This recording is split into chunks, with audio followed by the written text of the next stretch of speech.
Thank you. Hena, untuk worshipnya asik sekali.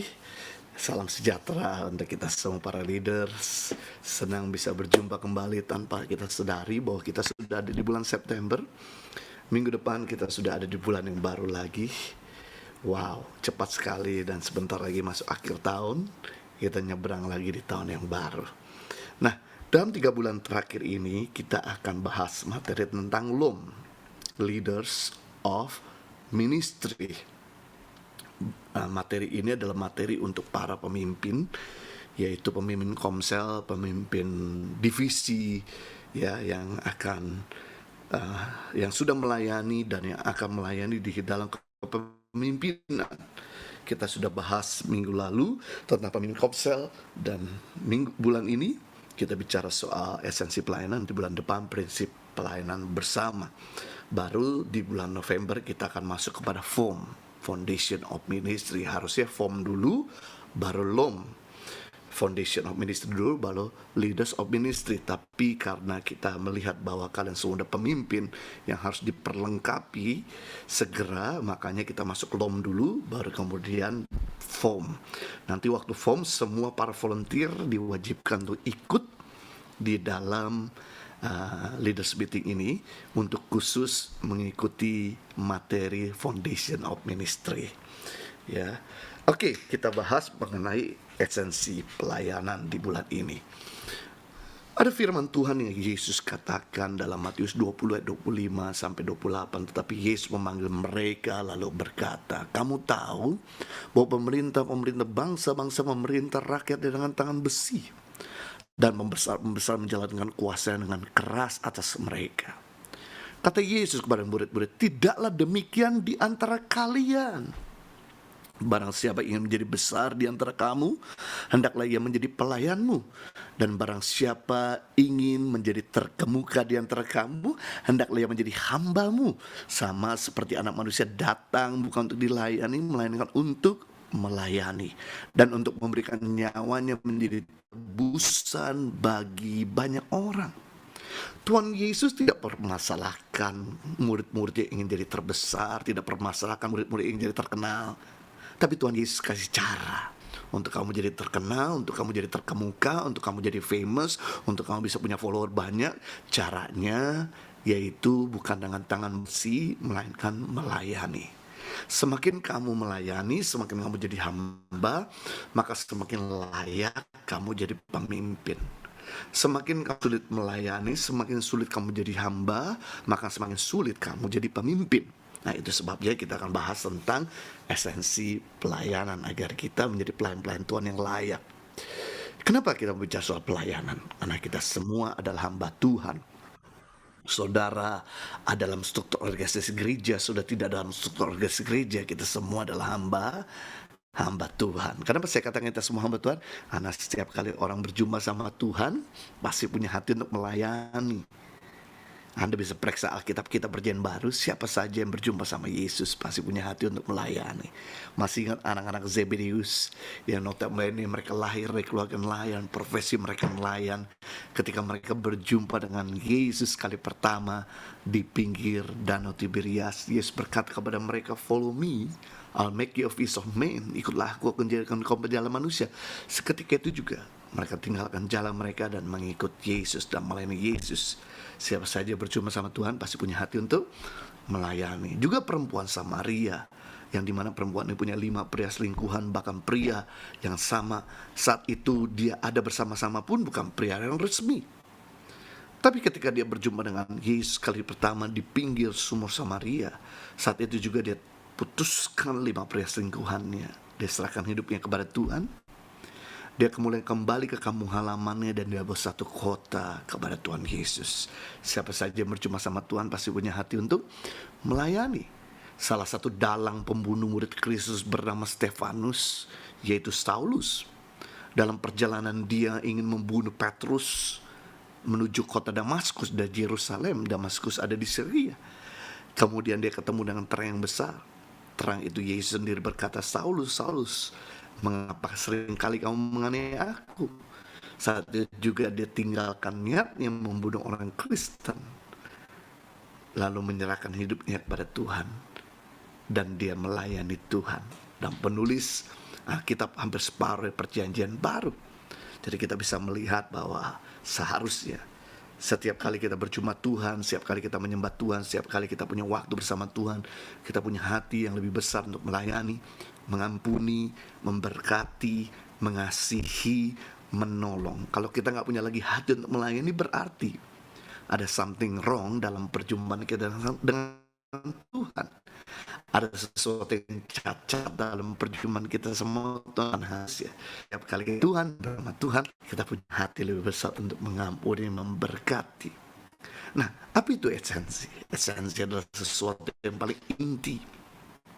Esensi adalah sesuatu yang utama. Esensi adalah sesuatu yang paling mendasar. Esensi adalah sesuatu yang paling pokok. Dan ada sesuatu yang bernilai.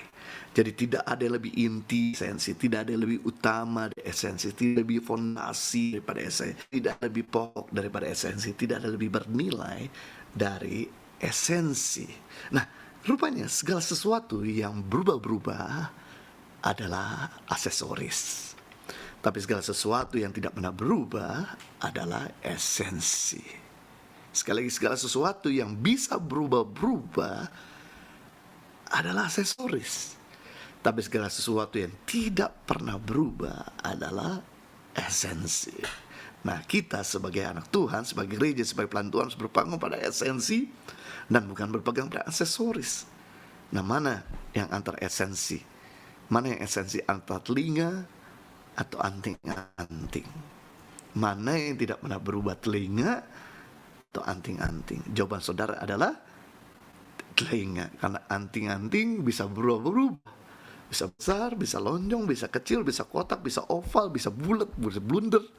Tapi telingamu nggak pernah berubah dari dulu, begitu-gitu aja, nggak pernah tiba-tiba mengecil, tiba-tiba membesar. Tapi anting-anting bisa berubah. Nah, sebagus-bagusnya aksesoris, kalau nggak ada esensi nggak bisa ditaruh di mana-mana. Nggak ada telinga, anting-anting nggak bisa ditaruh. Mana yang esensi, antara mata atau kacamata? Mana yang esensi, antara mata atau kacamata? Mata, karena mata kita nggak pernah berubah. Yang coklat seumur hidup, yang hitam seumur hidup, yang biru seumur hidup. Nggak pernah tiba-tiba mata kita yang coklat berubah jadi hitam, yang hitam berubah jadi kuning, atau berubah jadi hijau, atau berubah jadi biru. Nah,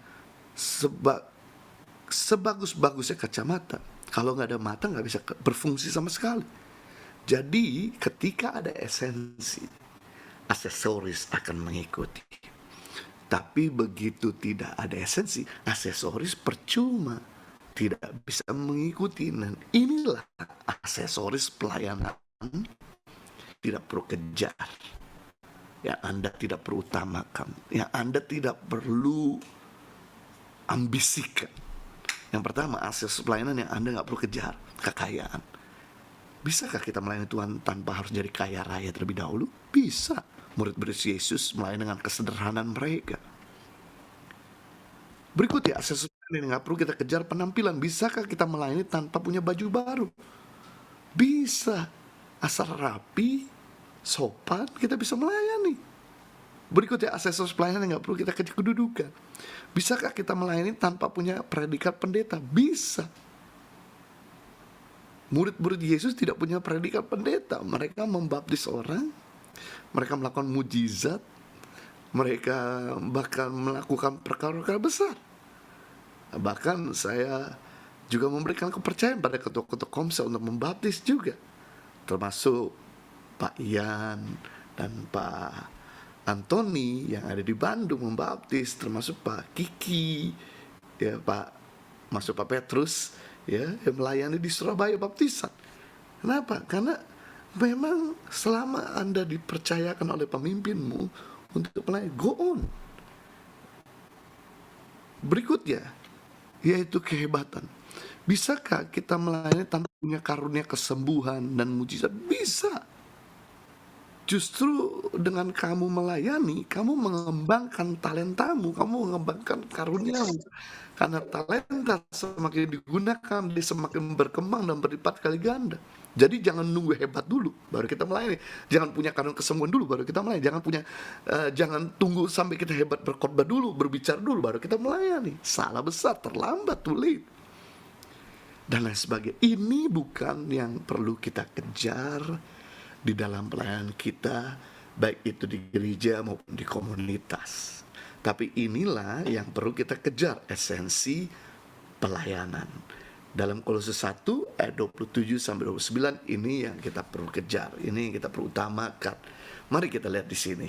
Kata Paulus kepada jemaat di Kolose, kepada mereka, Allah mau memberitahukan betapa kaya dan mulianya rahasia itu di antara bangsa-bangsa lain, yaitu Kristus ada di tengah-tengah kamu, Kristus yang adalah pengharapan akan kemuliaan.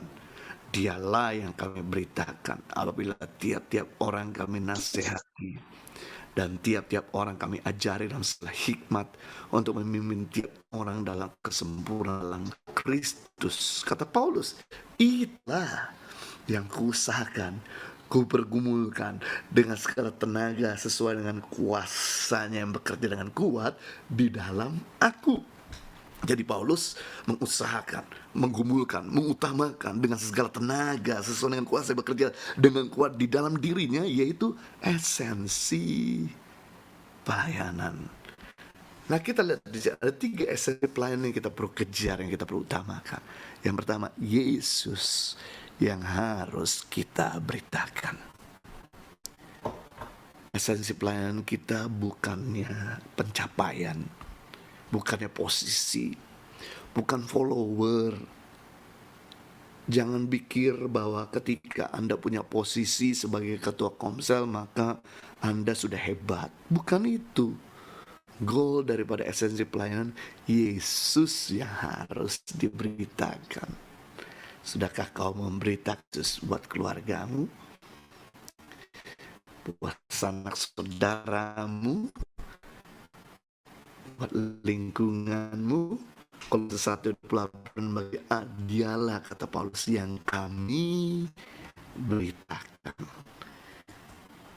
Rupanya memberitakan Tuhan Yesus ada 2. Yang pertama, meninggikan Tuhan. Dan 2, menjadi Tuhan itu ada 2. Pertama, meninggikan Tuhan, memasyurkan.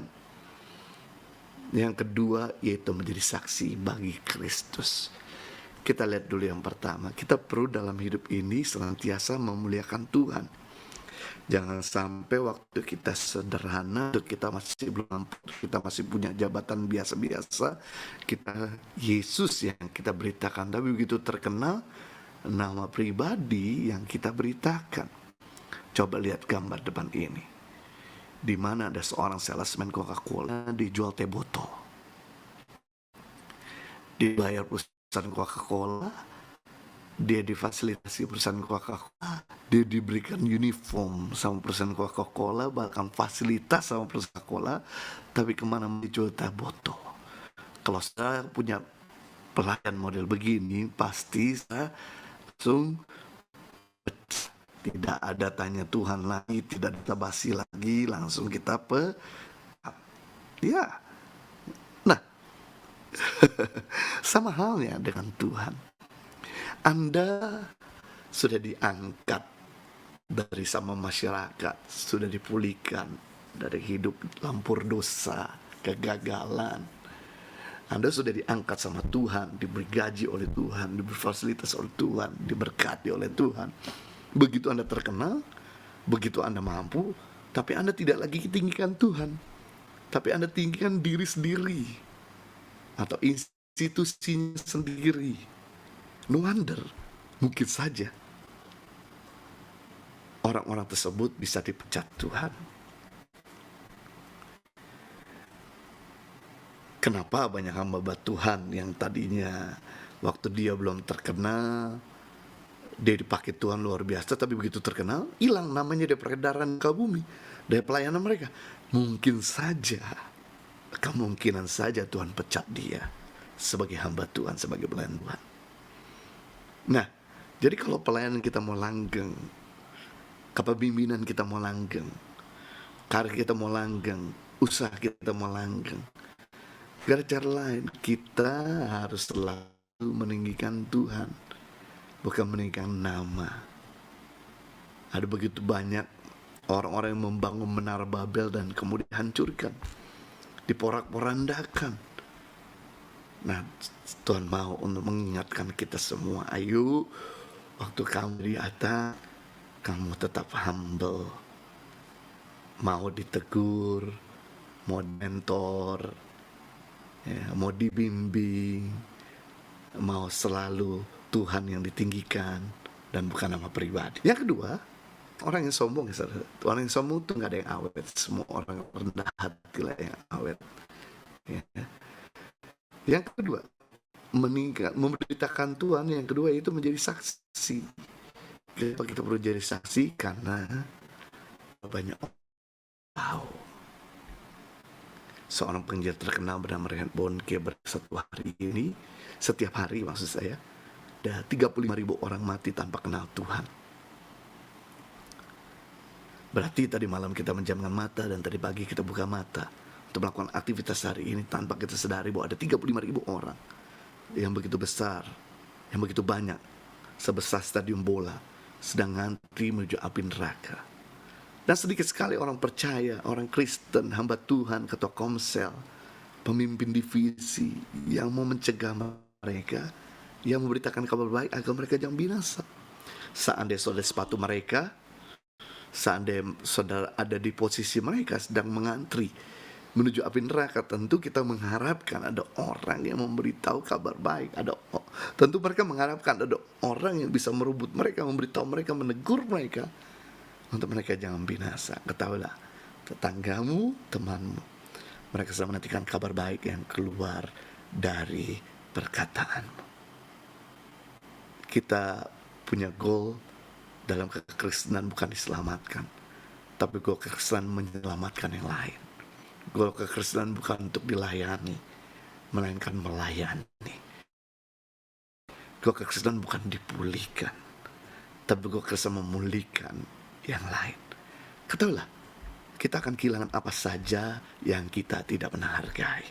Sekali lagi saya ulangi, kita akan kehilangan apa saja yang kita tidak pernah hargai. Indonesia tidak pernah menghargai batik. Akhirnya ketika Malaysia mulai hak patenkan batik, Indonesia mulai kebakaran jenggot. Waktu Anda tidak menghargai barang yang di tanganmu, maka Anda akan mudah kehilangan barang itu. Waktu kamu tidak menghargai pekerjaanmu, maka kamu akan mudah kehilangan pekerjaanmu. Waktu kamu tidak menghargai keluargamu atau pasangan hidupmu, kamu akan kehilangan mereka.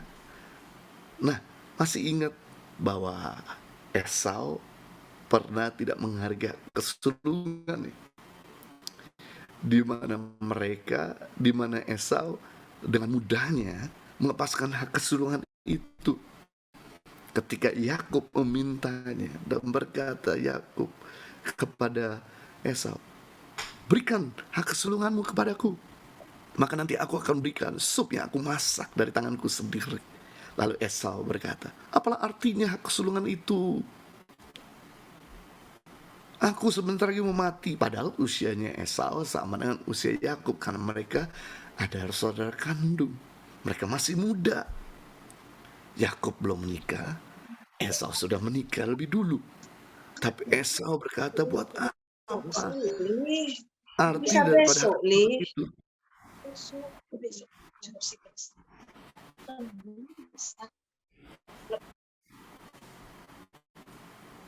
Buat apa hak kesulungan itu, Mbak? Sampai kamu mintanya, sebentar lagi aku mati. Dia tidak menghargai. Dan ambillah kalau kau mau. Dan kemudian Esau dengan mudahnya menjual hak kesulungan itu kepada Yakub. Dan apa yang terjadi begitu hak kesulungan itu diberikan pada Yakub? Esau memintanya kepada Ishak sampai meraung-raung, nangis-nangis, tidak pernah mendapatkannya kembali. Nah, ketahuilah bahwa jangan sampai kita enjoy di komunitas sampai lupa menjangkau jiwa baru, menjangkau saudara sepupu kita, menjangkau orang-orang yang kecewa, mundur dari Tuhan. Nah, saudara tahu bahwa pihak seberang itu mereka sangat value orang-orang Kristen di daerah-daerah yang tertinggal, untuk mereka bisa perhatikan Nah, mereka lakukan green movement. Saya mau ke saudara pakai telinga dewasa untuk untuk materi ini, ya. Bukan untuk saudara marah atau saudara jadi emosi, tapi semua saudara cukup dewasa tentang kegerakan green movement ini, kegerakan penghijauan atau yang saya sebut dengan Islamisasi, ya, di mana kapal-kapal putih ya selalu pergi dari Tanjung Priok setiap bulan ke Papua yang berisikan orang-orang berpakaian putih, sorban berjanggut panjang untuk datang ke Papua dan berdakwah di sana setiap bulan. Lalu kapal orange ini yang kecil setiap bulan dikirim dari Tanjung Priok ke Papua yang berisikan 55.000 kitab mereka untuk dibagi-bagikan secara gratis di tanah Papua. Nah, sudahkah ada penginjil-penginjil yang tiap bulan dikirim ke Padang, ke Aceh, ya, atau ke daerah tertinggal? Atau sudahkah ada orang-orang Kristen yang terus membagikan Alkitab setiap bulan? Wow, dari mereka melakukannya, bahkan mereka selalu berkomunitas dan membuka tempat-tempat ibadah mereka, ya, di mana kita bisa melihat kaimana tempat ibadah mereka berdiri besar, di Sorong tempat ibadah mereka berdiri dengan sangat besar, di tengah Kuari, ibu kota Papua Barat, juga tempat ibadah mereka berdiri besar di tengah kota, ya. Juga mereka membangun Islamic Center di sana untuk membuat Universitas Muhammadiyah, menampung anak-anak Papua asli untuk bisa kuliah di sana. Gedung-gedung perkantoran dibangunnya, lalu juga dibukakan kelas-kelas untuk sekolah di sana, dan bahkan mereka punya tempat-tempat ibadah, bukan cuma dipakai buat ibadah di hari Jumatan, tapi juga Senin sampai Jumat mereka pakai buat PAUD sampai SMA. Ya, di Wamena dibangunnya masjid besar di sana, Jayapura ibu kota Papua dibangunnya masjid besar di sana, Sentani juga, ya, di dekat bandara dibangunnya tempat ibadah yang besar. Bahkan juga mereka di Lebaran ini di bandara, di mana mereka membuat miniatur dari masjid Selamat Idul Fitri yang menyatakan bahwa kami bukan minoritas tapi kami mayoritas. Kondisi gereja di sana bangunannya besar,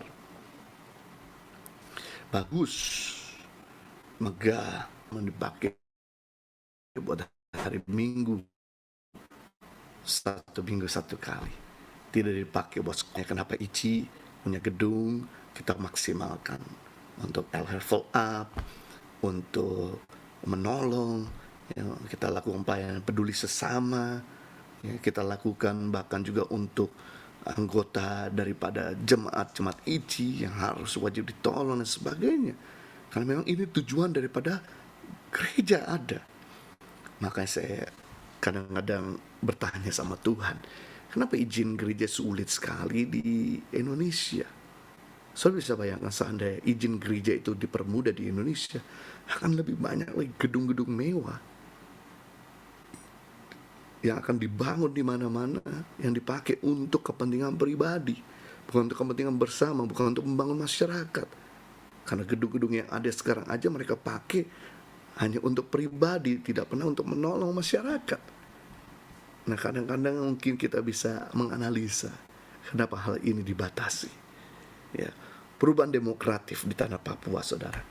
Yang warna hitam adalah penduduk asli Papua, yang warna hijau adalah penduduk pendatang.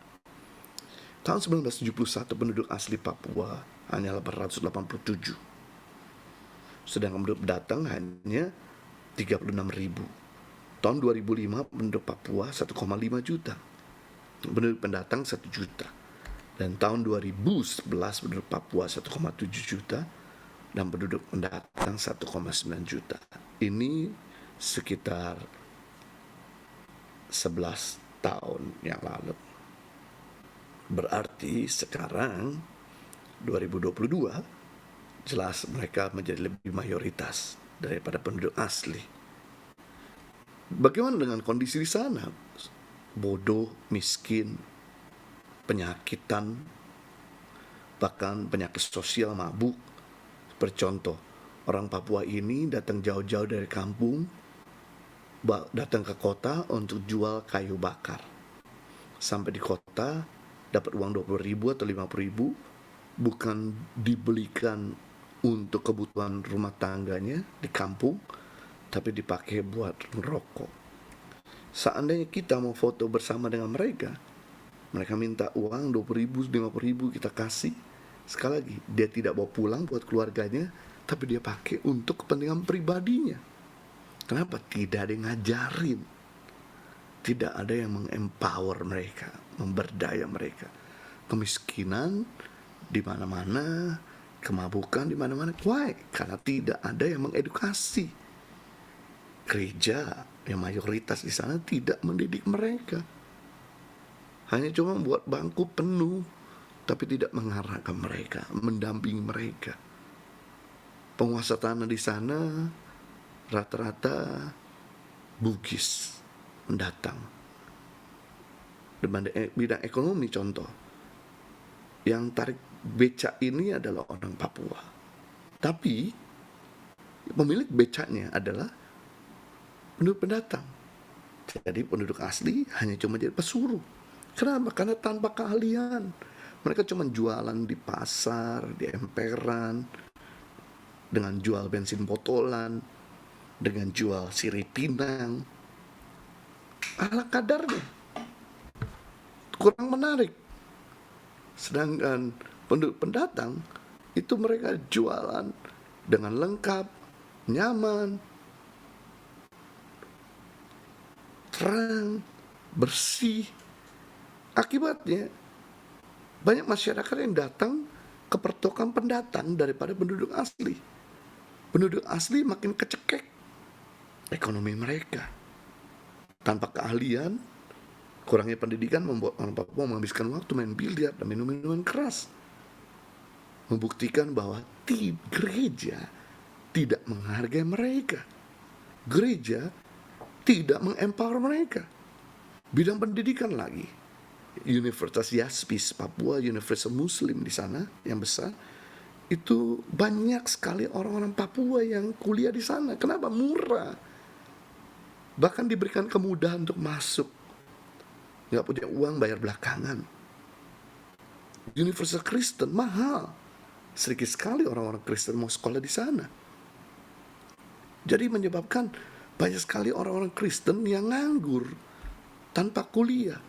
Bahkan banyak calon-calon mantri, penyuluh kesehatan datang jauh-jauh ke pedalaman membawa misi mereka untuk menjangkau mereka. Kenapa?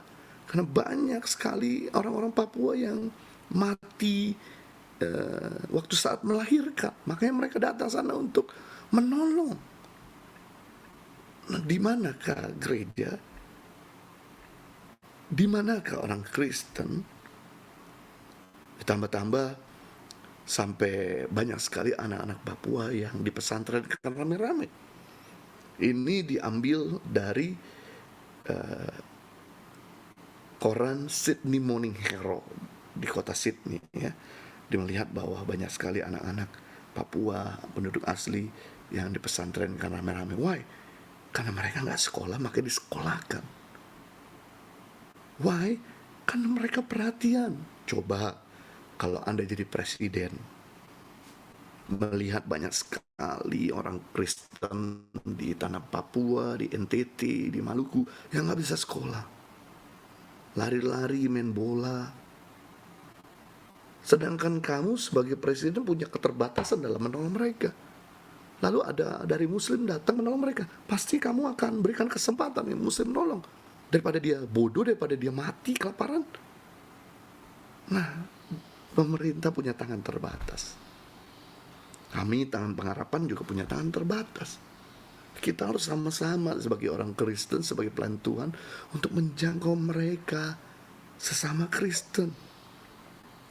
Nah, ini dai di pedalaman harus tahan banting kala berdakwah, Medan seberat apapun tak pernah menyurutkan langkah mereka. Contoh sebagai Dai Sabun ini berdakwah sejak tahun 1985 di pedalaman Sentani, Timika, Fak medan berat tidak akan pernah menjadi hambatan, tapi justru tantangan yang menggairahkan. Bahkan dia berkata begini, berdakwah di Papua adalah pekerjaan paling bergengsi. Ucapan dari Fatsal dengan mata berbinar-binar. Dia masuk. Sekarang saya coba rangkul beberapa lulusan sekolah teologi, dan kami berkata bahwa tempat kalian di pedalaman yang tidak ada jaringan. Mereka langsung berkata, tidak bisa, saya mau ditempatkan yang ada jaringan, yang ada air. Itu lulusan sekolah kita. Tapi dari mereka siap tanpa banting untuk pergi ke pedalaman. Majalah Gatra menuliskan tanggal 6 Mei 2006, negeri Syairah tinggal selangkah lagi. Ini waktunya untuk kita bergerak. Kalau memang betul-betul Indonesia jadi negara agama, maka terus terang saja libur Natal akan dihapuskan, libur Paskah, Jumat Agung, Kenaikan akan dihapuskan. What would Jesus do? Dia udah mati di kayu salib. What would you do? Sekarang pertanyaan, apa yang kamu lakukan?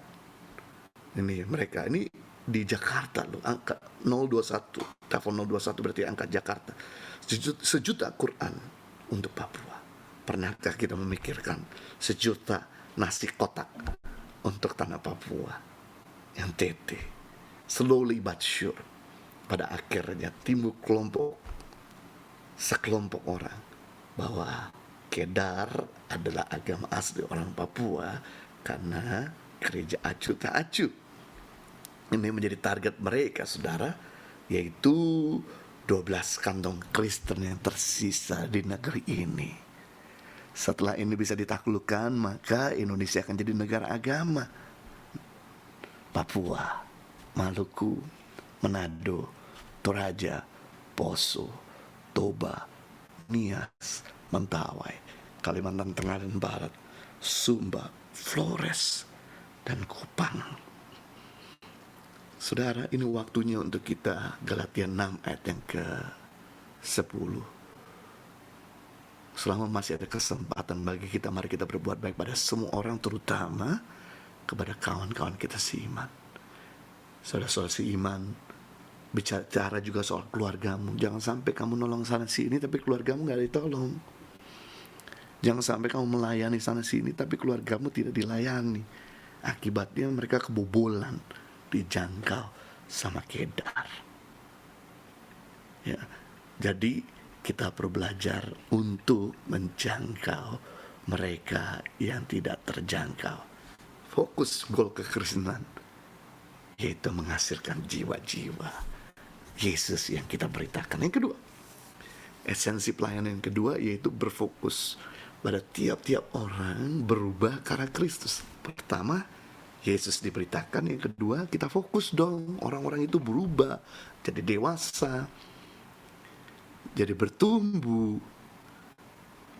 jadi berbuah, berubah. Ini fokus kita bukan pada entertainment, bukan kepada penampilan, bukan kepada skill, tapi fokus pada mereka yang kita layani berubah ke arah Kristus.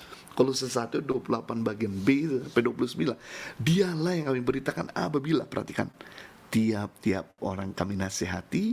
2, tiap-tiap orang kami ajari dalam segala hikmat. 3, untuk memimpin tiap-tiap orang pada kesempurnaan dalam Kristus.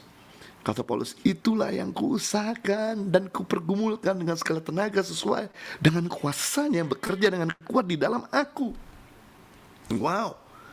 Jadi fokus pelayanan Yesus sama fokus pelayanan Rasul Paulus sama. Tiap-tiap orang dinasihati, tiap-tiap orang didoakan, tiap-tiap orang diperhatikan, tiap-tiap orang dipuasakan, tiap-tiap orang dibimbing, tiap-tiap orang diajari, tiap-tiap orang dibantu. Nah, untuk memimpin tiap-tiap orang gak bisa pada jumlah besar, perlu pada jumlah yang kecil. Makanya Yesus punya murid 12. Karena kalau dia punya murid kebanyakan, gak bisa fokus pada tiap-tiap orang bertumbuh. Nah, sayangnya gereja hari-hari ini berfokus kepada jumlah, bukan pada tiap-tiap orang yang berubah. The Fokus Rema. pada entertainment, bukan kepada. Maybe the Rema, Mom.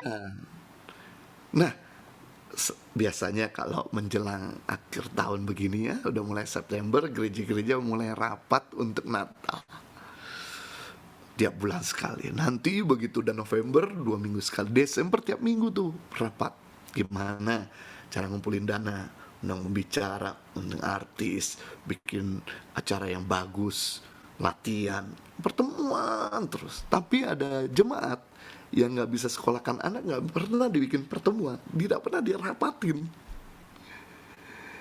Majelis kalau gedung bocor, wah rapat, mikirin gimana bisa bikin renovasi gereja.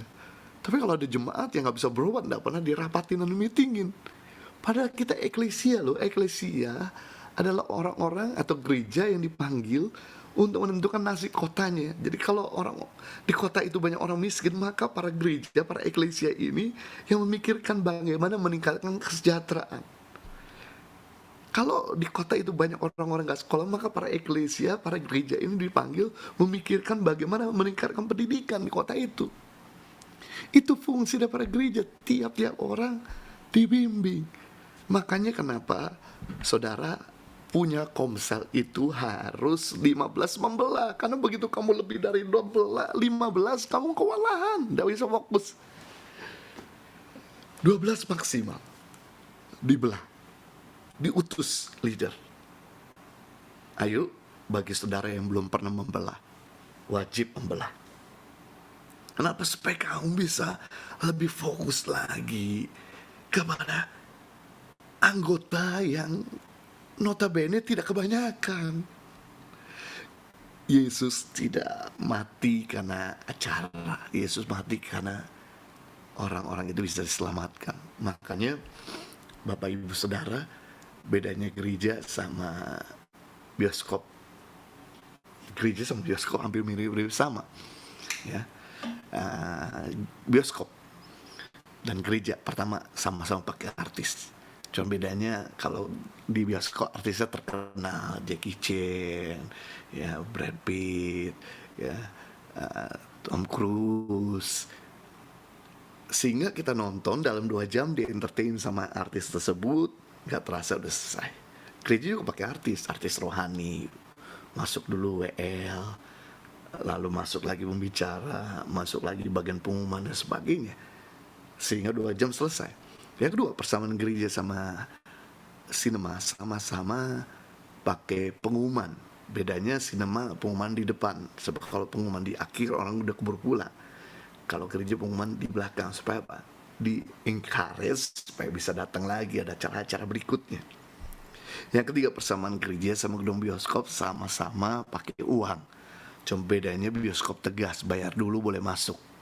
Gereja penuh kasih karunia, masuk dulu nanti ada persembahan. Karena biar bisa terus berjalan perlu ada persembahan.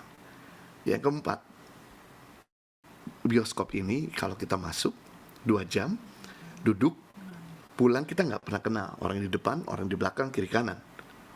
Nah, gereja rupanya sama juga. Begitu kita masuk gereja, pulang gereja kita nggak pernah kenal tuh orang di depan, belakang, kiri kanan. Makanya di sini kita punya tim perangkulan jiwa baru untuk merangkul mereka yang pertama kali hadir supaya mereka bisa segera ditangkap dan dimasukkan dalam komsel. Nanti kalau di gereja diumumkan siapa di sini yang belum ikut komsel, mereka, atau saya akan umumkan gini, siapa di sini sudah ikut komsel, mereka ikut komsel angkat tangan, yang angkat tangan segera tim konselor, tim Asia untuk langsung rebut mereka, jangkau mereka untuk ikut komsel.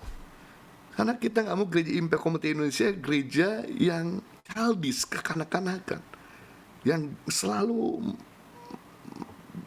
nggak bisa mau maju-maju. Dengan apa? Cuman datang hari Minggu nggak cukup. Mereka butuh sebuah keluarga yang membimbing mereka.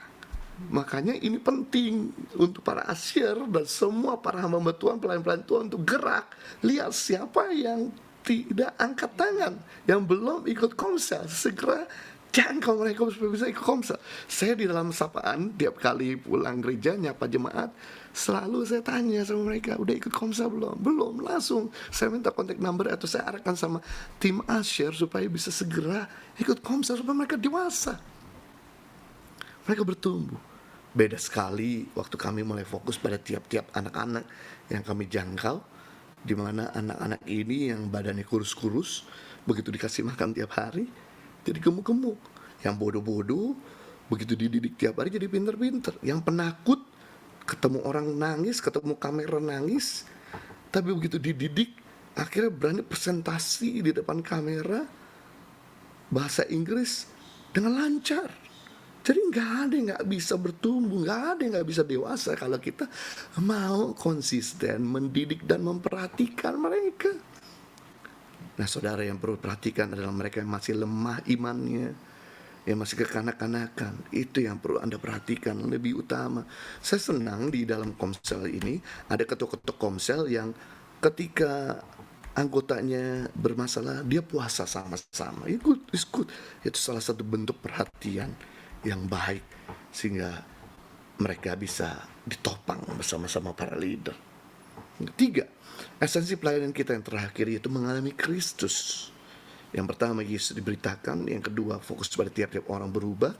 Yang ketiga, mengalami Kristus. Kolose 1:27.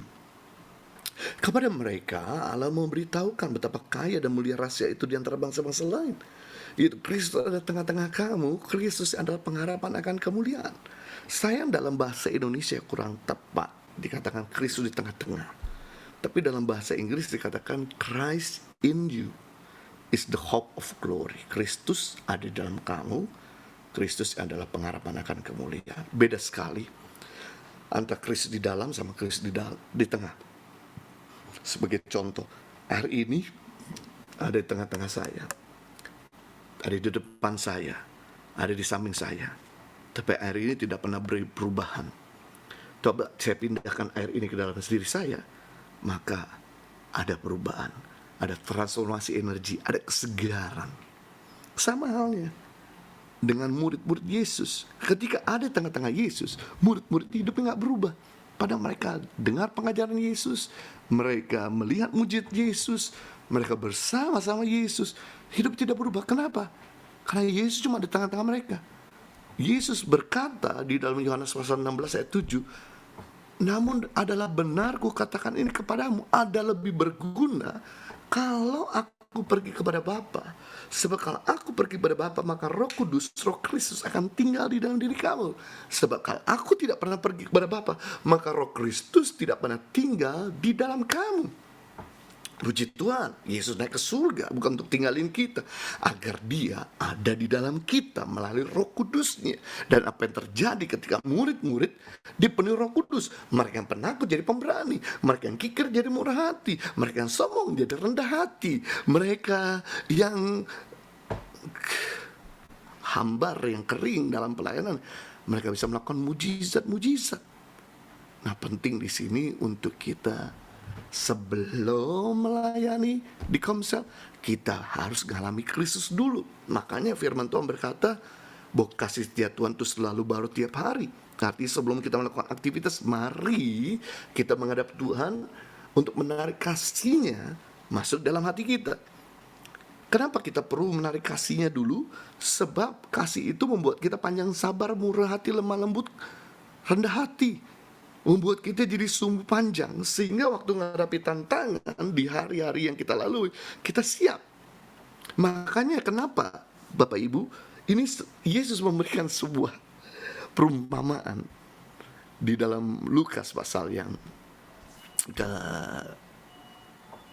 10, Lukas pasal 10, di mana Yesus memberitahu tentang orang Samar yang baik hati, bahwa kita harus seperti orang Samaria, baik, murah hati, bahkan menolong. Tapi ayat berikutnya, pasal berikut maksud saya, di Lukas pasal 10 ayat 40 sampai 45, di mana Yesus menegur Marta yang sibuk pelayanan, tapi memuji Maria yang duduk diam di bawah kaki Tuhan. Gimana sih kok Tuhan Yesus pelimpan? Di dalam perikop sebelumnya, Yesus suruh kita misi, suruh berbuat baik, suruh pelayanan. Tapi di pasal berikutnya Yesus negur Marta yang pelayanan, malah memuji Maria yang duduk diam-diam aja di bawah kaki Kristus. Rupanya Yesus bukan pelimpan, tapi Yesus sedang memberi gambaran kepada kita. Sebelum kamu jadi Marta, mari jadi Maria. Setelah kamu jadi Maria, jadi Marta. Sebab kenapa? Waktu kamu gak jadi Maria dulu, kamu menghadapi tantangan jadi penuh komplain seperti Marta. Tapi kalau kamu jadi Maria, kamu melayani tidak penuh komplain. Di dalam pelayanan itu banyak tantangan, banyak proses, banyak hambatan. Penting di sini untuk kita lebih dulu jadi Maria, ngalami Kristus, diurapi Tuhan tiap hari, sehingga kita melayani di hari-hari itu efektif, produktif, maksimal, daya ubahnya kuat, tendangannya kencang. Jadi dalam pertemuan kita 2 minggu sekali bukan pertemuan biasa, tapi pertemuan yang menggairahkan, pertemuan yang mengupgrade. Seperti Anda datang dan ikut di dalam leaders meeting ini, gak ikut leaders meeting kayaknya saya ada yang kurang, saya ada yang ganjil, saya gak di-upgrade. Kenapa? Dalam leaders meeting ini kita persiapkan betul-betul materi yang melengkapi kalian semua. Nah, Tuhan mau untuk kalian juga melakukan yang sama, ngalami Tuhan terlebih dahulu sebelum melayani. Jadi Maria, sebelum kamu jadi Marta. Sudah jadi Maria, jadilah Marta. Maka pelayananmu akan berdampak, tanda-tanda mujizat terjadi. Kita punya keterbatasan banyak. Ada begitu banyak persoalan yang gak bisa selesaikan dengan hikmat manusia, butuh hikmat Tuhan. Ada begitu banyak sakit penyakit yang gak bisa selesaikan secara medis, butuh kuasa Tuhan. Makanya kita penting alami Tuhan dulu, agar waktu kau berdoa mujizat terjadi. Waktu kau berkata-kata hikmat dicurahkan, sehingga pelayananmu ada pelayanan yang berdampak efektif dalam 1,5 jam sampai 2 jam di dalam pertemuan komsel kita. Tuhan Yesus memberkati. Ada 3 esensi pelayanan. Yang pertama, Yesus kita beritakan. Yang kedua, tiap-tiap orang berubah ke arah Kristus. Yang ketiga, kita harus mengalami Kristus sebagai hamba-hamba Tuhan. Amin. Sampai di sini ada pertanyaan?